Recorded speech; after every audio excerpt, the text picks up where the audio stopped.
திரு சையத் ஹஃபீஸ், இப்போ தமிழ்நாட்டில் வாக்குப்பதிவு சதவீதம் குறைந்ததற்கும் அண்ணாமலை தமிழிசை சொல்லக்கூடிய குற்றச்சாட்டுகளுக்கும் தொடர்பு இருக்கா? இல்லை, இதில் வாக்காளர்கள் காணோம் அப்படின்னு சொல்கிறதுல அடிப்படையில் ஒரு அரசியல் கட்சியுடைய மாநில தலைவராக சொல்கிறதுல ரொம்ப வியப்பாக இருக்குது. அதுவும் 1 லட்சம் பேர் ஒரு தொகுதியிலேருந்து இதெல்லாம் போற போக்கில் அடிச்சு விடுற குற்றச்சாட்டுகள். இல்ல, அவங்க ஓரிரு வாக்காளர்கள் காணும்னு சொல்ல 1 லட்சம். அதுதான் நான் சொல்றேன், வடிவேல் படத்துல கிணத்து காணுன்ற கதை மாதிரி இருக்குது. ஏங்க, தொடர்ந்து எலெக்ஷன் கமிஷன் ஒரு ப்ராசஸ் வச்சிருக்கு. 2 கேம்ப் நடத்தி உங்களுக்கு ஃபைனல் ஓட்டர் லிஸ்ட் வாக்காளர்கள் யாருன்றத அவங்க கையில கொடுத்தாச்சு, கட்சிங்க கையில இருக்கு. அப்ப இதெல்லாம் பண்ணி முடிச்சுட்டு தொடர்ந்து பிரச்சாரம் பண்ணும்போது எதை பத்தியும் அந்த குற்றச்சாட்டு வரல. தேர்தல் நாள் அன்னைக்கு மட்டும்தான் தெரியுது. அப்படின்னா 2 விஷயங்கள் தான். ஒன்று, தான் தோக்க போகிறோம், அதுக்கு இப்போவே ஒரு காரணத்தை சொல்லி வச்சிருவோம் அப்படின்றது. ஒருவேளை அவர் சொல்லக்கூடிய குற்றச்சாட்டு உண்மையாக இருந்தால் பாஜகவுடைய கையாளத்தணும். நீங்கள் எலெக்ஷன் கமிஷனெல்லாம் குற்றச்சாட்டு வைக்க முடியாது. இங்கே பல இடங்களில் வாக்காளர்கள், நான் சொல்கிறேன், என் சொந்தக்காரங்களுடைய 2 ஓட்டு போயிடுச்சு. அது பாரம்பரிய திமுக வாக்குகள். தாம்பரத்தில் 1300 இஸ்லாமியர்களுடைய வாக்குகள் இல்லை. அப்போ இதெல்லாம் நடந்துகிட்டு இருக்கிறப்போ நீங்கள் கொண்டு 1 லட்சம் காணும் அப்படின்னு ஒரு 15 லட்சம் வாக்காளர்கள் கொண்ட ஒரு பாராளுமன்ற தொகுதியில் ஒரு 8% வாக்காளர்கள் காணும் அப்படின்ற குற்றச்சாட்டை எந்த அடிப்படையில் சொல்றீங்க? அப்ப எலெக்ஷன் கமிஷன் நீங்க சொல்றீங்க திமுகவோட பாரம்பரிய வாக்குகள் காணும், இஸ்லாமியர்களோட வாக்குகள் காணும். ஏன் அதை பத்தி திமுகவோ அதிமுகவோ பேசல? ஒரு மௌனம் இருக்கு அப்படின்னு தமிழிசை சொல்றாங்க. ஒரு 1000 ஓட்டுகள்ன்றது அது போலிங் டே அன்னைக்கு தான் தெரியும். ஆனால் 1 லட்சம்ன்றது இந்த ப்ராசஸ் என்னென்னா, ஒவ்வொரு வாட்டியும் எலெக்ஷனுக்கு முன்னாடி 4 மாதத்துக்கு முன்னாடி 3 மாதத்துக்கு முன்னாடி எலெக்ஷன் கமிஷன் ஒரு கேம்ப் நடத்தி ஒரு ஃபைனல் லிஸ்ட்டை கட்சிகள் கையில் கொடுக்கும். அப்போ கொடுத்தப்ப நீங்கள் வெரிஃபை பண்ணீங்களா இல்லையா பாஜக? அப்போ வெரிஃபை பண்ணியிருந்தா அன்றைக்கே அந்த பிரச்சனையை எழுப்பி இருக்கணுமா, எழுப்பக்கூடாதா? அப்போ அதெல்லாம் பண்ணாமல் தேர்தல் நாளைக்கு நீங்கள் கிணத்து காணுன்ற மாதிரி 1 லட்சம் ஓட்டு காணும் அப்படின்னு ஒரு 19 ஒரு குற்றச்சாட்டு வைக்கிறது எந்த அடிப்படையில்? காட்டுங்க, ஒரு 100 வாக்காளர்கள் இந்த பூத்தில் 100 வாக்காளர்கள் காணும் அப்படின்னு கொண்டு சாட்சியை நிறுத்துங்க. அங்கொன்றும் இன்றொன்றுமாக நடந்த அந்த தவறுதல்களை வைத்துக்கொண்டு 1 லட்சம் வாக்காளர்கள், அது பாஜக வாக்காளர்களை காணும் ரீபோலிங் கொண்டு வர்றதுன்றது அவர் தொடர்ந்து ஊடக வெளிச்சத்தில் இருக்கணுன்றதுக்காக செய்யக்கூடிய ஒரு பிரச்சாரம். அதில் எந்த முகாந்தரமும் கிடையாது. அப்படி 1 லட்சம் காணாமல் போச்சுன்னா அது சாதாரண விஷயம் இல்லை. அவங்க நீதிமன்றம் போகலாம். இத்தோட அவர் நிறுத்தலைன்னு வச்சுக்கோங்க. அண்ணாமலை உண்மையிலேயே 1 லட்சம் வாக்காளர்கள் கோயம்புத்தூரில் காணாமல் போயிருக்கு அப்படின்னு அவர் நம்பினார்னா இந்த பிரச்சனைக்கு லாஜிக்கல் கன்க்ளூஷன் கொண்டு வர வேண்டியது அண்ணாமலையுடைய பொறுப்பு. அப்படி அவர் பண்ண தவறுனாருன்னு வச்சுக்கோங்களேன், இது வெறும் ஒரு பொழுதுபோக்கு குற்றச்சாட்டாக இல்ல. நீங்க லாஜிக்கல் சொல்யூஷன் கேக்குறீங்க. அவர் கோவையில மறு தேர்தல் வேணும் அப்படின்னு அதுதான். அது நீதிமன்றத்துக்கு போறாரா? நீதிமன்றத்துக்கு போய் சாட்சியை காட்ட போறாரா, இல்ல ஊடகத்திலே ட்ரையல் நடத்த போறாரா? இங்கதான் கேள்வி வருது.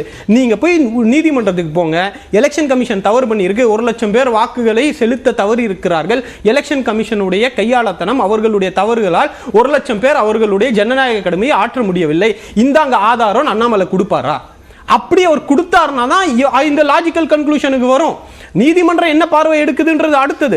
ஆனா குறைந்தபட்சம் அந்த ஆதாரத்தை திரட்டி நீதிமன்றத்தில் கொடுக்க தயாரா 1 லட்சம் வாக்காளர்கள்? இப்போ ஒரு புரிதலுக்காக கேட்கிறப்ப 1 லட்சம் வாக்காளர்கள் அப்படின்னா அது எல்லாருக்கும் வாக்களிக்கக்கூடிய வாய்ப்புள்ள வாக்குகள் தானே. இப்போ அவ்வளவு வாக்குகள் காணாம போயிருக்கு அப்படின்னு ஒரு குற்றச்சாட்டை முன்வைக்கும் போது அதை பத்தி ஏன் திமுகவும் பிரதான கட்சி பாஜகவுடைய குற்றச்சாட்டு வெறும் காத்துல ஒரு குற்றச்சாட்டு விட்டுட்டு போறதுக்கு திமுக ஏன் பதில் சொல்லணும்? அவருடைய தோல்வி பயத்தில் புலம்பிக்கிட்டு இருக்காரு. இப்ப கேட்டா என்ன சொல்லலாம், அந்த 1 லட்சம் வாக்காளர்கள் சேர்ந்து இருந்தா பாஜக ஜெயிச்சிருக்கோம், நான் 1 லட்சம் ஓட்டு லீடிங்ல வந்திருப்பேன் சொல்றதுக்கு இப்போ ஒரு களத்தை அமைக்கிறாரு. நான் திரும்ப சொல்றேன், எங்களுக்கு அந்த மாதிரி எதுவுமே களத்துல தெரியல. நான் ஒரு தொகுதியுடைய அது போற போக்கில் அடிச்சு விடுறதுங்க. நாங்க ஒரு தொகுதியுடைய பொறுப்பாளராக இருந்தேன். ஜனவரியில இருந்து நாங்க ஃபாலோ பண்ணிக்கிட்டு இருக்கோம் எங்கெங்கெல்லாம் மிஸ் ஆயிருக்கு, எங்க மிஸ் ஆகல அப்படின்னு. அப்போ பொறுப்புள்ள ஒரு கட்சியா அந்த வேலையை அவங்க பண்ணியிருக்கணும். நான் 2 தான் சொல்றேன். வெறும் பொழுதுபோக்குக்காக போற போக்குல தோல்வி பயத்தினால் எடுத்து விடுகின்ற ஒரு குற்றச்சாட்டா இருக்கணும். அப்படி இல்லைன்னா 1 லட்சம் ஓட்டர்ஸ் மிஸ் ஆகுற அளவுக்கு தான் பாரதிய ஜனதா கட்சியுடைய செயல்பாடு இருக்கா களத்துல? அது எலெக்ஷன் நாளைக்கு மட்டும்தான் உங்களுக்கு தெரியுமா? அதுக்கு முன்னாடிலாம் என்ன பண்ணிட்டு இருந்தீங்க? பூத் ஏஜென்ட்ஸ் என்ன பண்ணிட்டு இருந்தாங்க? BLA2 என்ன பண்ணிட்டு இருந்தாங்க? போய் பார்க்கலையா? ஒரு பூத்துக்கும் 1000 ஓட்டு அதை வெரிஃபை பண்ணலையா? பண்ணாம திடீர்னு தேர்தல் நாள் அன்னைக்கு தான் வருதா? அப்ப இதெல்லாம் ஆனா இந்த எண்ணிக்கை வந்து ரொம்ப பெரிய எண்ணிக்கையா இருக்கு, அப்படி மேசிவா இருக்கு. அப்படி உண்மையாக இருந்தா கோயம்புத்தூர்ல விசாரிக்கப்படணும்ன்ற விஷயத்தை ஏன் சொல்ல மாட்டேங்கிறீங்க? அது இது பொய் தான் அப்படின்ற முன்முடிவுக்கு எந்த அடிப்படையில வர்றீங்க? ஏன் யார் குற்றச்சாட்டு வைக்கிறாரோ அவர் தாங்க அந்த முன்னெடுப்பு எடுக்கணும். அண்ணாமலை குற்றச்சாட்டு வைக்கிறாரு, நீங்க வந்து ஒருத்தர் உங்களுடைய பர்ஸை தீட்டிட்டாரு குற்றச்சாட்டு வச்சா நீங்க தான் போலீஸ் ஸ்டேஷன் போகணும். நாங்க நின்று வேடிக்கை பார்த்துட்டு இருக்கிறவங்களாம் இல்ல அதை போய் பாருங்க அது பண்ணுங்க அப்படின்னு சொல்ல முடியாது. அது ஒரு முகாந்திரமே இல்லாத ஒரு குற்றச்சாட்டு. அப்படி 1 லட்சம் வாக்காளர்கள் உண்மையிலேயே மிஸ் ஆயிருந்தா கோயம்புத்தூர்ல பெரிய அளவுக்கு சட்டம் ஒழுங்கு தர்ணா பிரச்சனையே நடந்திருக்கும். அப்படிலாம் எதுவுமே நடக்கல. வாக்காளர்களுடைய சதவீதம் குறைவதற்கான காரணம் எஸ்.எஸ். ஸ்ரீராம் கிட்ட கேட்போம்.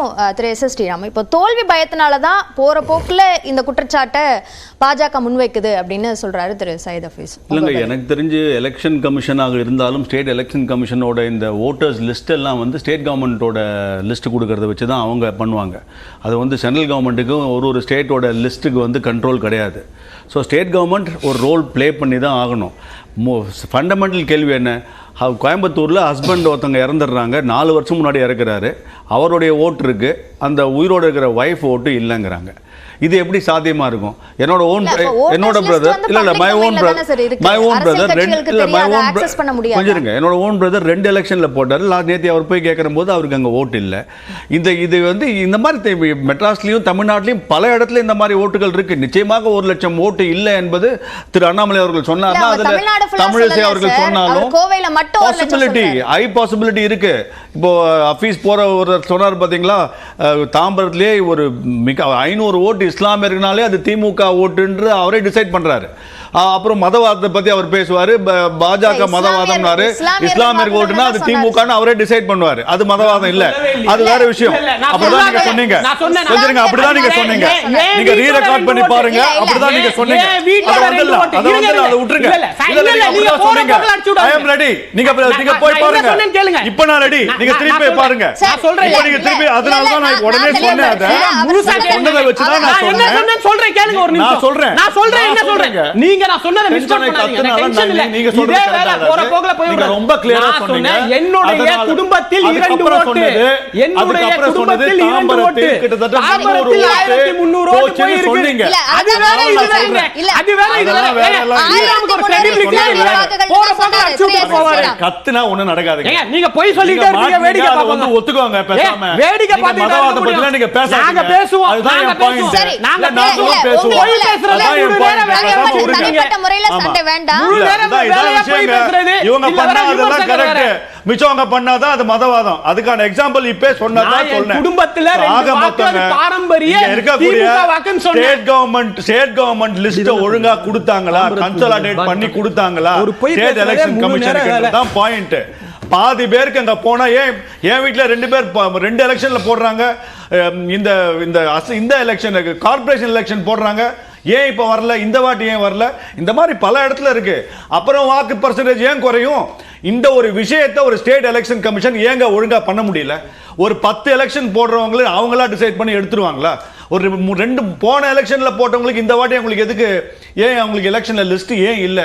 ஏன் இது ஒரு சயின்டிபிக்கா ஸ்டேட் கவர்மெண்ட், இது ஸ்டேட் கவர்மெண்ட் தான் பண்ணணும். ஸ்டேட் கவர்மெண்டோட ரெஸ்பான்சிபிலிட்டி தான். ஒரு ஆட்களோட ஓட்டும் போக கூடாது, ஸ்டேட் கவர்மெண்ட் தான். அத உடனே நீங்க தேர்தல் எலெக்ஷன் கமிஷன் தள்ளி விட முடியாது. இந்திய தேர்தல் ஆணையம் தானே சார் அத பண்ணனும். குடுக்கறத ஹேண்டில் பண்றது யாருங்க? அது கோஆர்டினேட் பண்றது தான் இந்திய தேர்தல் அதிகாரி. ஆனா state election commission state government கொடுக்கிற லிஸ்ட் தான் ஹேண்டில் பண்ணும். அங்க ஏன் பிரச்சனை வருது? அதுதான் பாயிண்ட். அங்க ஏன் பிரச்சனை வருது? இந்திய தேர்தல் ஆணையம் அத கண்காணிக்கலையா? என்னங்க இந்திய தேர்தல் ஆணையம் இத கண்காணிக்கல. நம்பறாங்க, பாஜக நம்பறாங்க. இப்பதானே தெரியுது. ஏன் இப்ப ஹைதராபாத்ல இப்ப 5 லட்சம் ஓட்டு இல்லன்னு இப்ப ரீசன்ட்டா வந்திருக்கு, அந்த அந்த அந்த லிஸ்ட்ல மிஸ் ஆகுதுன்னு. அதுக்கான வர்க் பாயிண்ட் இருக்கு.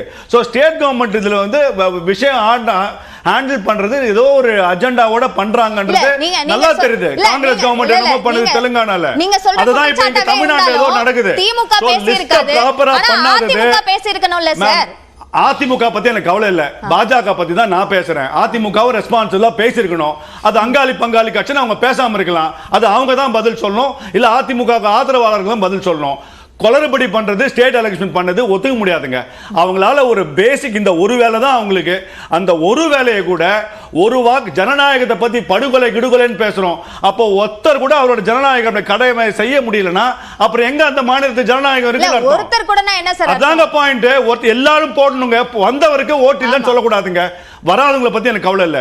ஒருத்தர் தன்னோட எஃபர்ட் எடுத்துன்னு ஒரு பூத்துக்கு வந்து நின்று நான் என் வாக்கை செலுத்தணும்னு சொன்னா உன் பேர் இல்லைன்னு சொல்லி அனுப்புனா அங்க எங்க ஜனநாயகம் இருக்கு?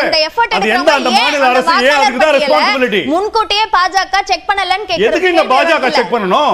எதுக்கு பாஜக? நான் இதுல வந்து எந்த கட்சியும் இல்லங்க. இதுல எந்த கட்சியும் சொல்லக்கூடாது. அங்க வந்து ஒருத்தர் வாக்காளர் வந்து நான் ஓட்டு போடணும்னு வந்து நின்னார்னா அவருக்கு நம்ம ஏன் மறுக்கணும்? உங்க பேர் இங்க இல்லன்னு எப்படி நம்மளால சொல்ல முடியும்? நம்ம சிஏஏ பத்தி பேசுறோம், என்ஆர்சியை பத்தி பேசுறோம், இதெல்லாம் உங்க வாழ்க்கையை போயிடுறோம். ஒருத்தர் வந்து ஓட்டு போடுறதுக்கு உங்க லிஸ்ட் இங்க இல்லன்னு சொல்றதோட ஒரு அவமரியாதை, ஒரு தவறான விஷயம் என்ன இருக்க முடியும்? அது எந்த மாநிலமா இருந்தாலும் சரி. ஆகையினால குளறுபடியை பண்ணது இந்த மாநில தேர்தல் ஆணையம் தான். அவர்கள் தான் இதுக்கு பொறுப்பேற்கணும். நடத்தல சார். இது உள்ளாட்சி தேர்தல் இல்ல சார். மக்களவை தேர்தல். அவங்க ஒழுங்கா இந்த லிஸ்ட் எடுக்கலங்க. மிஸ் பண்ணதாங்க. 1 லட்சம் பேர் மிஸ் பண்ணிருக்காங்கன்னா அந்த டவுட் இருக்கும். அந்த டவுட்டை கிளியர் பண்ணணும். இப்ப சொன்னாரு பாத்தீங்களா, குற்றம் சொல்றவங்க தான் ப்ரூவ் பண்ணணும்னு. அப்ப பெகாசஸ் எடுத்துக்கோங்க. நீங்க தானே குற்றம் பண்ணீங்க, நீங்க தானே குற்றச்சாட்டு வச்சீங்க. அன்னைக்கு மட்டும் உங்களுக்கு ஒரு இது கமிஷன் வேணும், நீங்க என்கொயரி பண்ணணும்னீங்க. இப்ப தமிழக அரசு என்கொயரி பண்ணிட்டோம். ஏன் அந்த லிஸ்ட் இல்லன்னு சொல்லட்டும். இப்ப மட்டும் தள்ளி விடாதீங்க. ஏங்க அது நம்ம ஓட்டுங்க. அதெல்லாம் பேசிக்க கிடையாதுங்க. தமிழ்நாடு அரசு ஏங்க அது லிஸ்ட் எப்படிங்க போச்சு? அரசாங்கம் ஸ்டேட் கவர்மெண்ட் தமிழக அரசு ஸ்டேட் கவர்மெண்ட் ரோல் இருக்கு.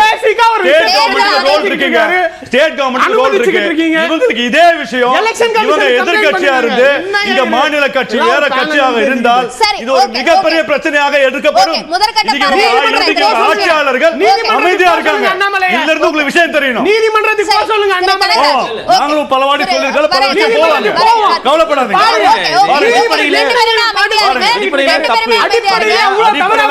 நீங்க டிசைட் பண்ணாதீங்க. அப்ப என்ன ரீசன்? அப்ப ஏன் இவ்வளவு பேர் மிஸ் ஆனாங்க? பதில் சொல்லுங்க.